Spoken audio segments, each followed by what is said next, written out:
I'm making another album, and recently I've been turbo cycling through the songs on my album over the last few days. On Sunday, it's now Wednesday here, I did 4 hours. I think I spoke about it on the album episode, and I did 4 hours on 6 or 7, I still haven't worked out, it doesn't really matter. Anyway, 6 or 7 of the pieces, and had a bit of a wibble towards the end. But what I really wanted to talk about today was the different things that I'm doing and that you want to do when preparing a song for release. Because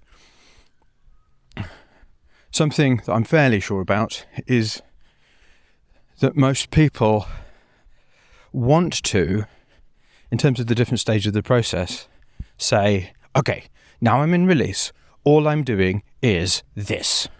I'm doing mixing things, I'm adding the love, the fills and the details and all that kind of stuff. I'm polishing it up, I'm refining it. All of those words kind of come out. But if you bear in mind that, and what ends up happening is you end up thinking that you're failing when you don't do those things. So now, oh no, I have to add another part here. Okay, that means I need to do some more discovery on it. And discovery is like the second stage of the machine. We're now at the last stage. That's not strictly true, because really the difference between pre-done, so done is where we put a piece of music for 7 days to wait to see whether we want to release it. The bit before pre-done, really the purpose of all of that stuff, splurge, discover and draft, and then into done, is to make a bunch of music for us to make a release decision on. Okay?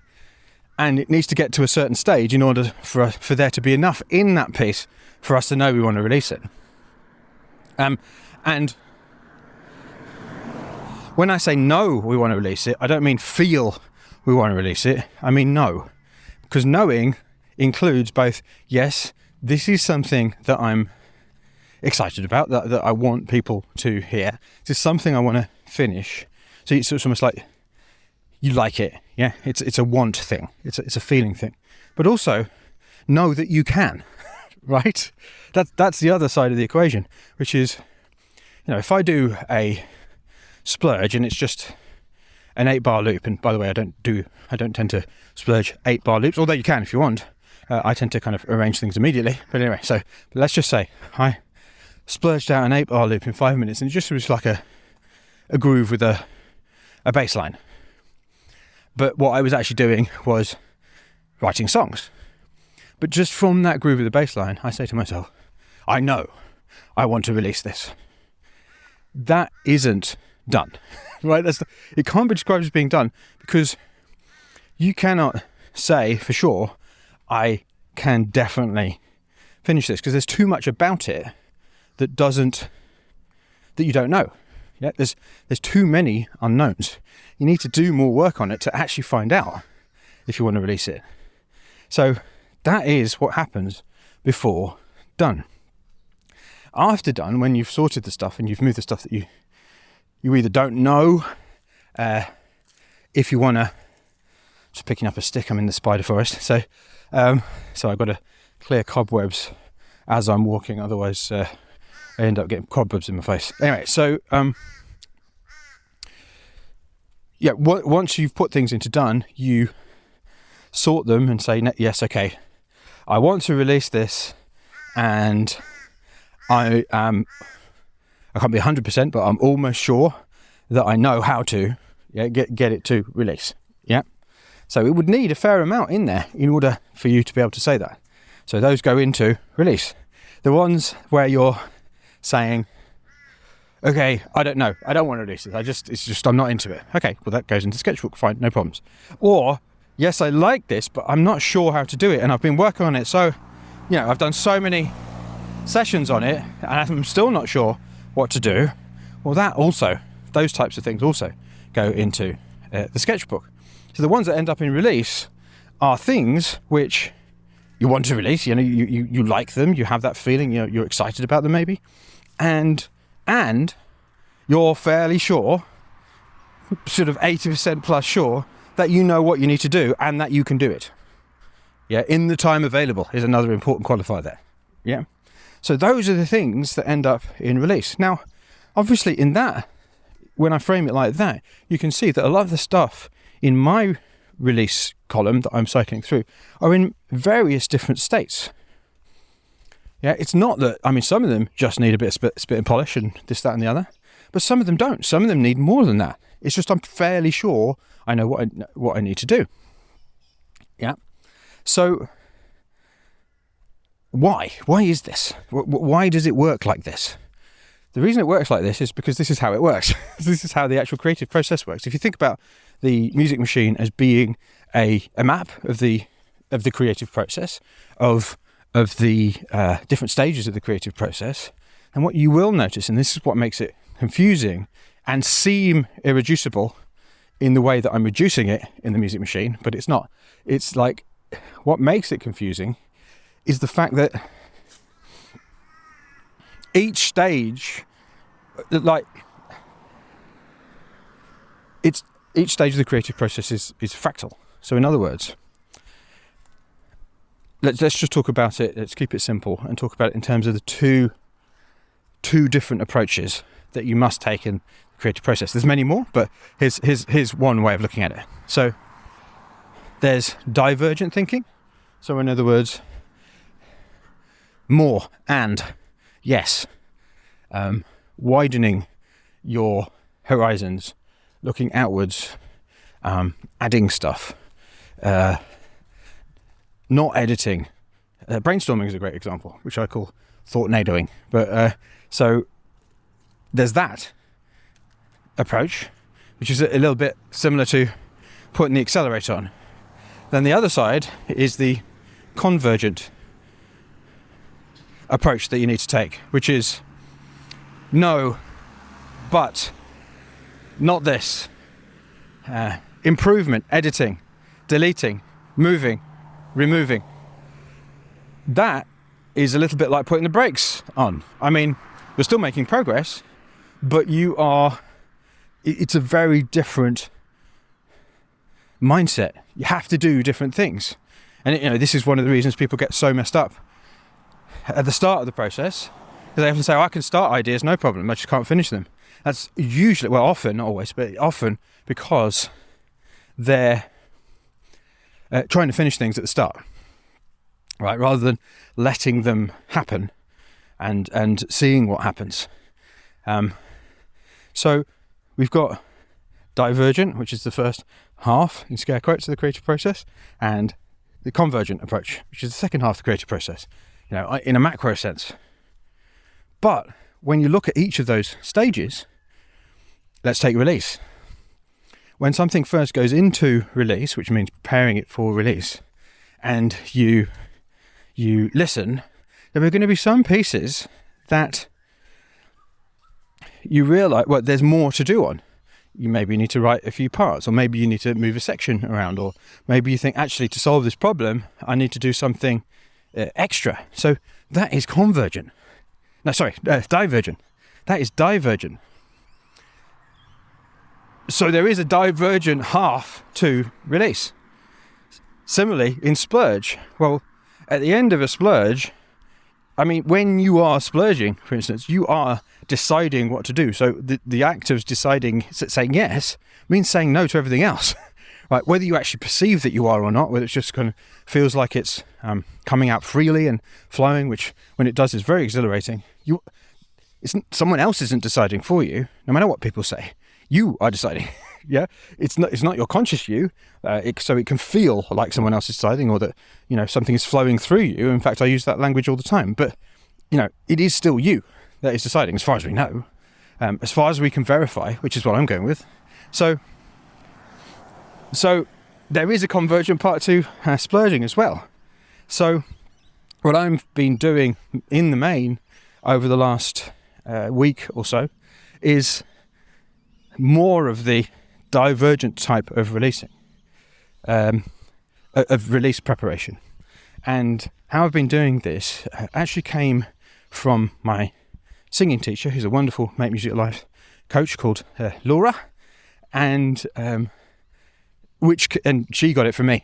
So it's a kind of development of this thing that we've been using. So one of the splurges that I deliver in the Magic Music Machine program, in fact a few of them, use an emotion wheel. So Google emotion wheel if you don't know what one of them is, but basically it's a circle with usually lots of pretty colours, and there's all of the different emotions grouped around, like happy, sad, disgusted, etc.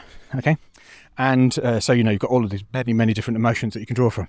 And in the the splurge game, it's like the inspiration is, okay, I want you to splurge, choose an emotion and splurge an idea. So you might go, okay, I'm going to choose resentment, and I'm going to splurge expressing resentment. Yeah, and then in a particular activation, which is a series of games in the Magic Music Machine. So, by the way, the Magic Music Machine is the program. The Music Machine is the system. You can get the Music Machine system for free. Link in the show notes. And actually, you can, if you feel like it, you can also check out the Magic Music Machine program. Link in the show notes as well. Anyway, so an activation is a series of little music games. So I actually can't remember the name of the activation, but there's one where what I get them to do is, the first game is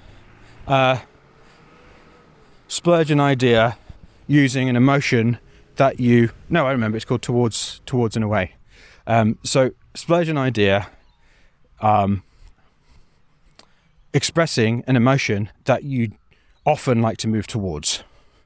Okay, so I might say, I'm not sure inspiration is an emotion, but let's just say I choose inspiration. Okay, so I often want to move towards inspiration. So you splurge an idea like that. Then the second game, so you do that and you finish it. Then the second game is, all right, now splurge an emotion that you want to move away from. And this is a different splurge, a new track. So you're splurging a second idea, completely different track, so that you often want to move away from. So for me, I'm going to say boredom. Yep, I cannot stand just doing the same thing over and over again. I just hate that. It just does my head in, right? So boredom. Okay, so I splurge an idea with boredom. And then in the third game of this 3-game activation, I say, or the coach says, okay, now I want you to splurge an idea, different, new track, yeah, splurge a piece of music which has 2 sections. One which expresses the emotion that you want to move away from, and one which expresses the emotion that you want to move towards. So now in this splurge, in the other splurges, you've made a quick idea expressing one emotion, and it's got one section usually. In this third activation, we've put it together, and you've got a musical idea which has both.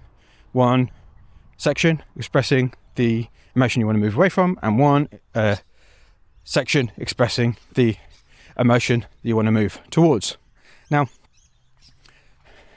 that also leads us on to other things that I teach as well, other ideas I've come up with, other concepts which help, like the authentic core experience, but I won't go there right now.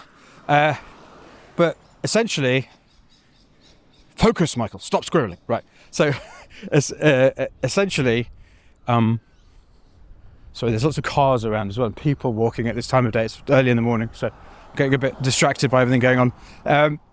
So yeah, when I was doing a singing lesson with Laura and I sang her a piece, she said, you might recognise this, and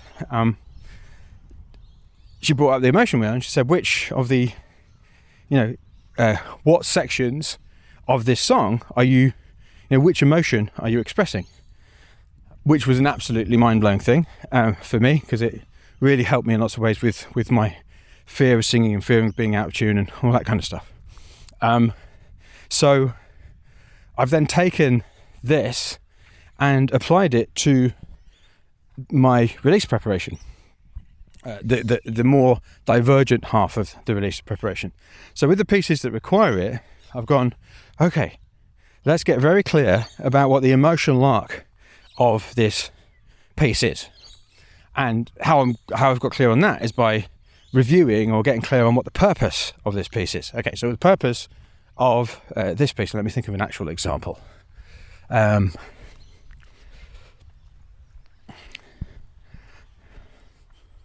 Yeah, okay, so one of them is that feeling that you get when you're making an idea, and it's really, really exciting, and it's like it's all happening, and then you just hit this, oh, I've got no idea what to do next.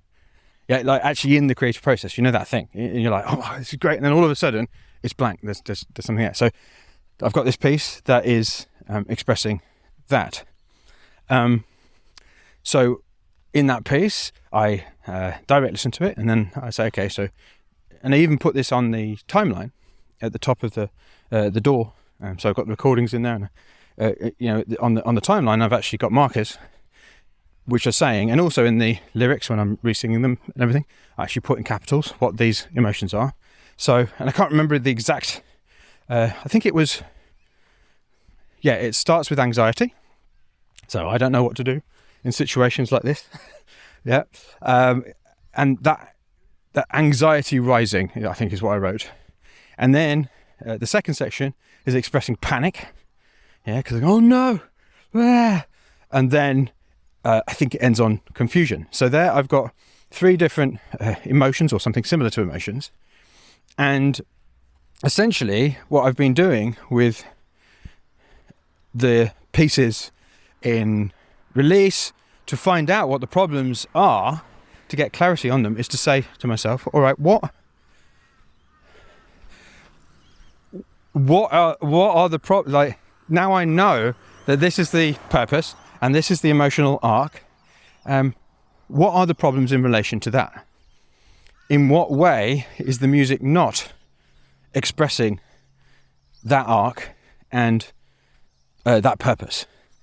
And I've found it revolutionary, because it really focuses your mind on the problems and not just random solutions. Because the way I think about solutions is that if they're in search of a problem, in other words, that's what I call a random solution. A random solution is a solution in search of a problem. You think it's that kind of thing where you go, something just pops into your head. Oh, I could try this. Yeah, now that's great for, and this is where even the divergent release, yeah, the more divergent type of release prep is very different from discovery. If you were in discovery and a random thought popped into your head, you'd put it in, probably, unless you had 20 of them, in which case you'd have to choose one, right? But you just put it in, no worries. You're throwing stuff at the wall. In release, while you are being divergent in that you can be putting more stuff in, yeah, you can be putting parts in, you can be changing anything if it requires it, if something doesn't follow the purpose. It's not divergent, it's convergent, in that you're not doing that randomly. You're doing it as a result of a pre-existing problem. Because the issue with random solutions in search of a problem, is that there are infinite things that you could do. Which means that if you just follow them, you just end up going around in circles, not making progress. Because I'll try this, I'll try that, now I'll try the other, now I'll try this, now I'll try that, now I'll try the other. And the way that you finish in that method is either by going blank, okay, can't think of anything else, or giving up in some way, just going, you know what, I'm bored of this, I'm either going to scrap it or I'm just going to finish it as is. Neither of those are ideal, right? Ways of finishing the best music you can. What is a much more ideal way of finishing the best music you can is going, what are the problems? Because problems, while being infinite in a sense, are more finite. Yeah, so why do I say problems are infinite in a sense? Well, you can always improve a piece of music. There's no such thing, in our experience anyway, of a perfect piece of music. And if you're saying, yes, there is, I like this track from, I don't know, Bach, or I don't know, Mark Knopfler or whatever. They're perfect. They're not. It's that you don't want them to change. Okay? Which is a very different thing. Yeah. So perfection, even if we were able to achieve it, we wouldn't know that we had. Okay? So in other words, in a sense, problems are infinite, but they're less infinite because they are, problems exist. Maybe a better way of putting it is that problems exist, solutions don't. So what you're looking at when you're looking at solutions is just into the gaping maw of infinite uncertainty, right? Whereas with problems, you're actually looking at things which are there. Now, what makes you feel uncertain about problems is you're not sure whether you can solve them. So we need to bring to bear on this kind of problem solving thing. We need to bring some kind of structure to bear in order for us to be able to solve them. And that's what this emotional arc really helps you do. So what I've been doing is I've been going through each of the pieces in release, listening, identifying the emotional arc. I mean, so a lot of them had that anyway. I mean, all of them had a purpose, but some of them didn't, and some of them did have an emotional arc. So now I've got that. And I've been solving the problems in relation to, so how is this, I mean, over and over again in my checklist, in my Trello notes, it's been the music, for instance, the vocal is expressing this journey through these emotions, but the music isn't reflecting it at all. Now, I don't need to be like 100% literal about the music having to express it. There's this one podcast that is really frustrating that I listen to sometimes if I can bear it. And the reason, because it's with amazing creators.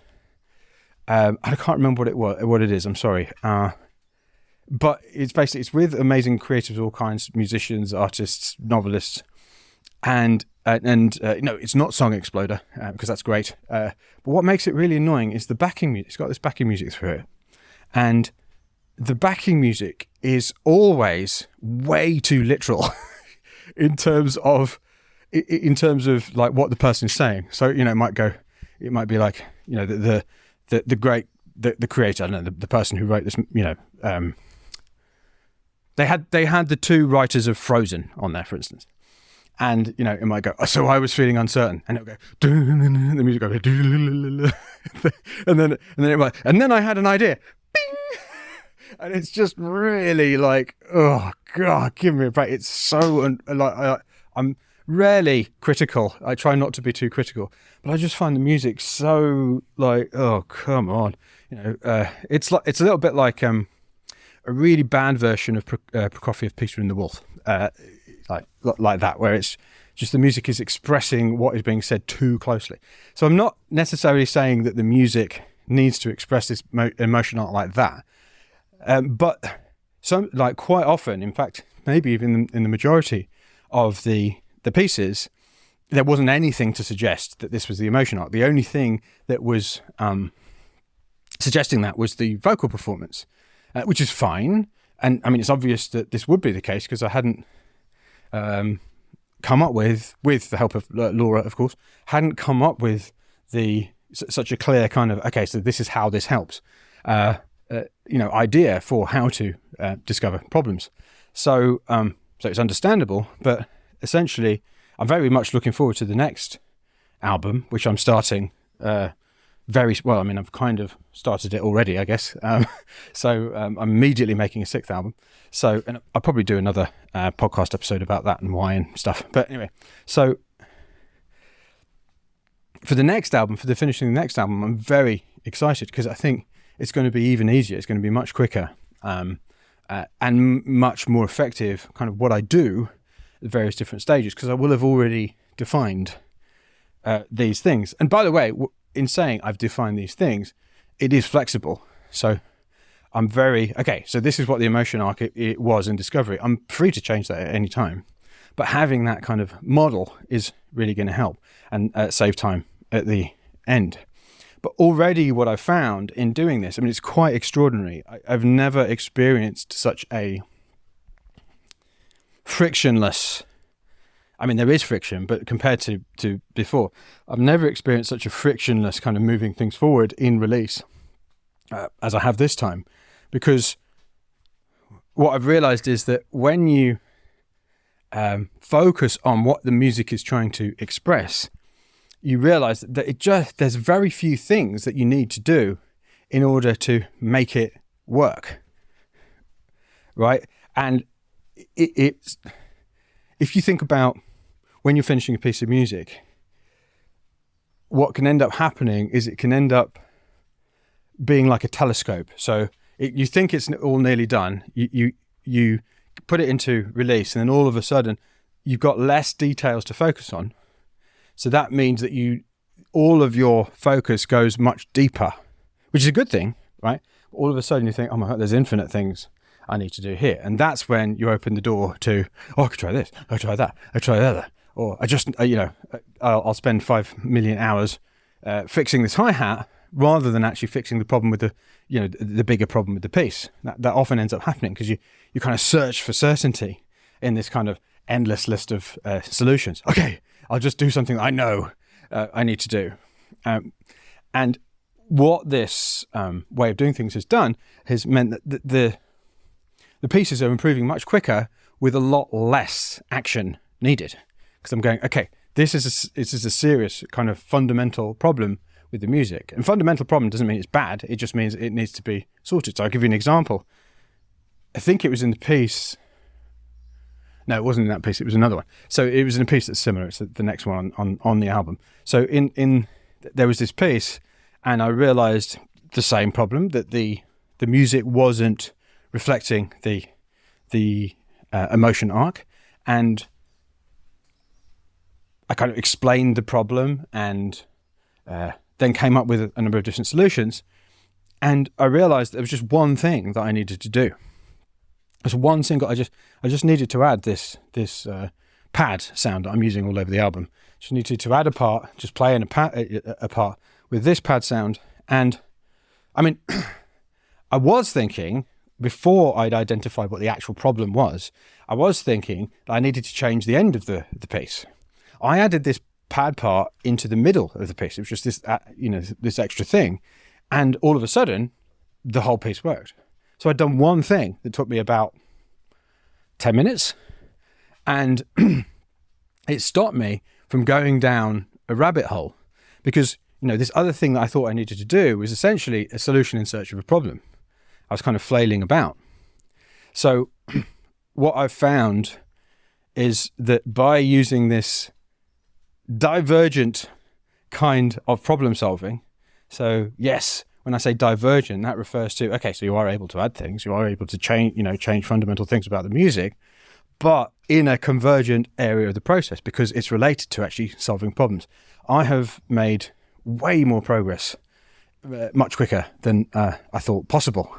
But now I'm getting to the stage where that divergent part of preparing for release is kind of coming to an end on most, not all, of the pieces, which means I'm having to use a very different approach, which is the more convergent style of releasing, which I'll talk about on a future episode, which is the turbo cycling approach that I've been using. So that's it for today. I'm now in my studio. You could probably hear me entering the studio. So I better stop talking about making an album and start making one.